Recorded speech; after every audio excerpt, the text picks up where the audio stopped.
এটা ভাটি গাছ এবং ভাটি গাছের ফুল।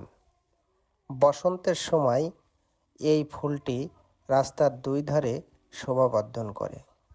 এই গাছের বা এই ফুলের তেমন মূল্য কেউ না দিলেও এই ফুলটি প্রাকৃতিক সৌন্দর্য বিকাশে অত্যন্ত গুরুত্বপূর্ণ ভূমিকা পালন করে।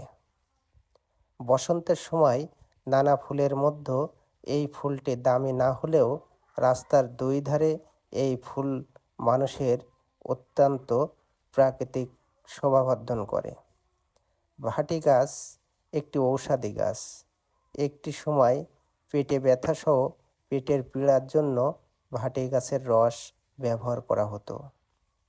বর্তমানে বিভিন্ন ঔষধের প্রভাবে ভাটি গাছের রস কেউ ব্যবহার করে না এবং প্রাকৃতিক উদ্ভিদ বা ভেষজ উদ্ভিদের ব্যবহারও অনেক অংশে কমে গিয়েছে।